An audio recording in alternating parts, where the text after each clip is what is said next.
Let's go to Matthew in South Carolina. Hello, Matthew. Hello. Hey, how are you? Take off speakerphone so I can hear you better. I appreciate that. I'm fine. How are you, Glenn? I am good. I, first off, cannot believe I'm talking to the man, the myth, the legend, Well, Dr. Glenn Beck. Yeah, thank you for noticing. I worked many, many years on that doctorate. Yes, yes, I can appreciate that. Yes. As a college-educated man myself. Thank you. Yes. All right. I started listening to your show, about 6 years ago, I guess, on a regular basis. And I guess that was the beginning of the education system there for me. And then I also listened to the great Rush Limbaugh right after you. And now that we have this empty vacuum of Rush being gone, I listen to you primarily now.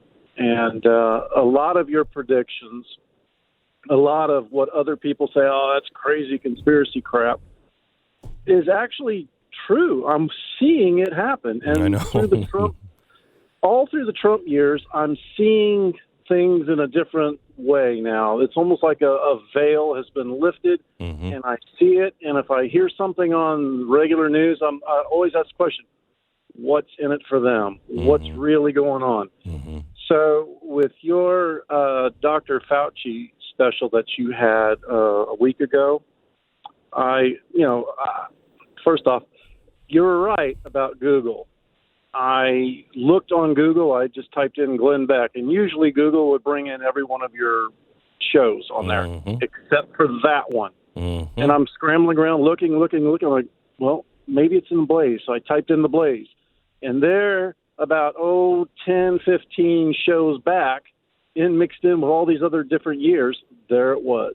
Yeah. So I watched it, and I thought, you said, oh, this is going to be shocking. This is going to be surprising.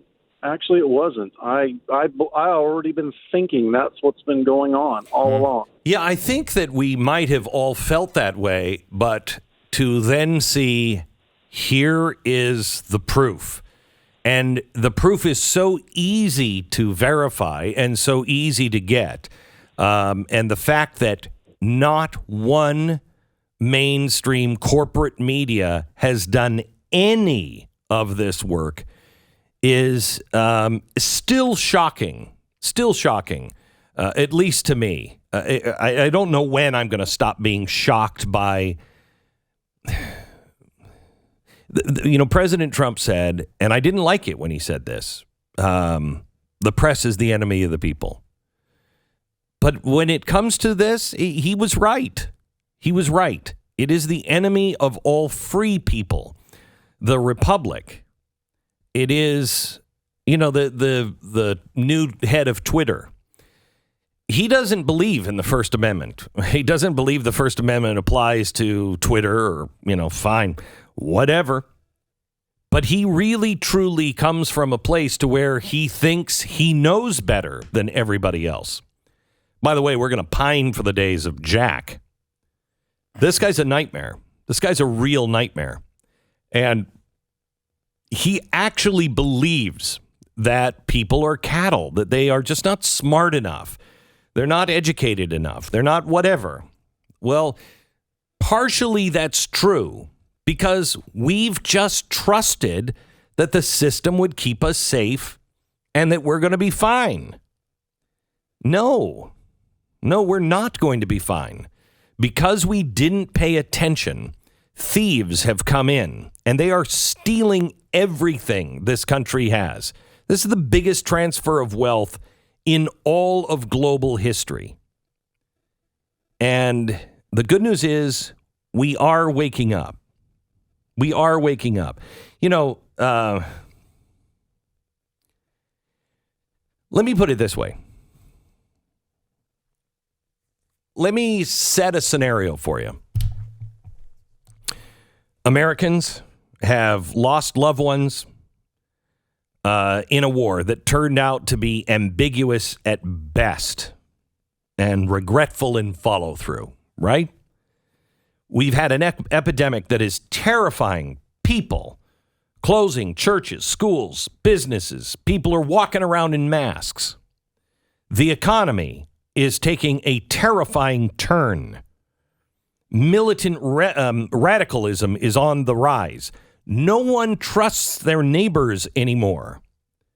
And America has become unrecognizable to its citizens, and all people want for things to go back to normal. Would you say that's a good description of today? Because that's not what I'm describing. What I'm describing is not America 2021. That is the America at the end of Woodrow Wilson's presidency. That's America 99 years ago. This is when America voted for an end to the progressive era, at least for a time being. If you've listened to me for more than 6 years, you had to endure my Woodrow Wilson is an evil son of a... that phase. It's a fun era. It was a fun era where everybody was like, why are you harping on Woodrow Wilson? I'm like, because if you understand Woodrow Wilson, you understand where we're going.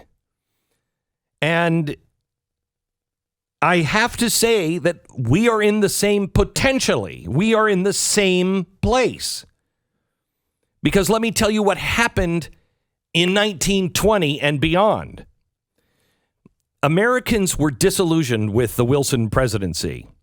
They had just gone through the League of Nations, where they wanted one world government.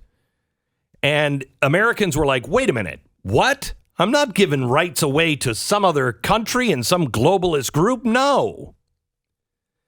And Americans wanted a change. They wanted the government to get out. And change presented itself in the form of a wildly unremembered, yet extremely popular in his time, presidential candidate, Warren G. Harding.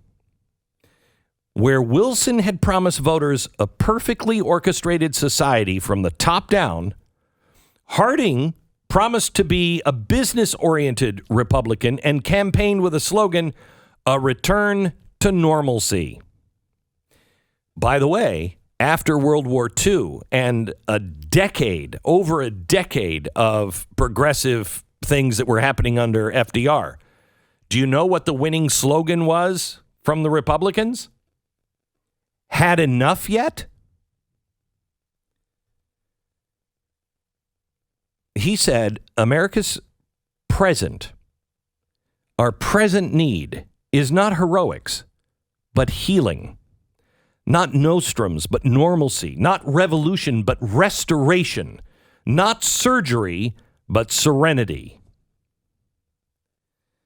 After the activism of Theodore Roosevelt and the just out-of-control arrogance of Wilson, Harding was a simple, bland, and absolute perfect guy to be president. He won in a landslide. And you know who replaced him? Silent Cal. Harding cut taxes and spending by 50% in his first year. Then he followed it the next year with a 50% reduction of that budget and those taxes in the next year.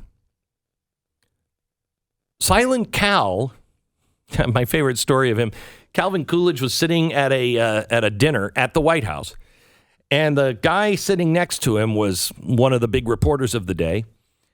And he said, my editor bet me. I said I can get you to say more than 2 words in a row. I think it was maybe 3 words. It was 3 words in a row. And Coolidge looked at him and said, "You lose." This guy was not somebody who was out in front of the public all the time. We don't want that. I don't want to think about the president. I don't want to think about Washington. I want to think about what I want to think about. Americans made a comeback in the 1920s. We roared back, the roaring 20s. Then we slipped again. Then we came back. We slipped again. We came back again. In this way, our nation is a pendulum, swinging from one extreme to the other, often with a sweet yet short respite of balance between the two. But it is the balance between the two that we should strive for, not the extremes. The world was bleak for Americans after Woodrow Wilson was done. I can't imagine that they could actually see a comeback from that.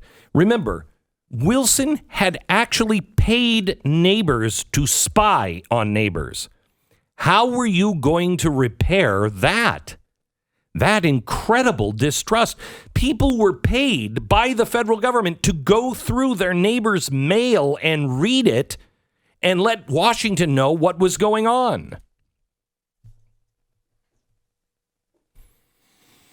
History is a really great place to just sit back when everything is on fire, just to sit back and read history and learn from history, because you could go, holy cow, I can't believe we survived that. So, I mean, we did survive that, and worse. We survived the Civil War and came back with the American century. It's not going to be easy. It's going to be hard. This is going to be the toughest time period for Americans to recover. But I still believe in America. I still believe in the American people. I still know that this audience is going to play a big role in saving America. I don't know what form that takes, and probably not a very grand form. It's just probably millions of Americans doing exactly what they're supposed to do and being a source of light and goodness and truth. It can happen. And if we look back at history, it seems probable that it will happen. Things have been really bad before, and we worked our way out. Things are not really bad yet, but they're going to be. Read history. Hang on to the framework of hope, because we are Americans and we will make it through this again.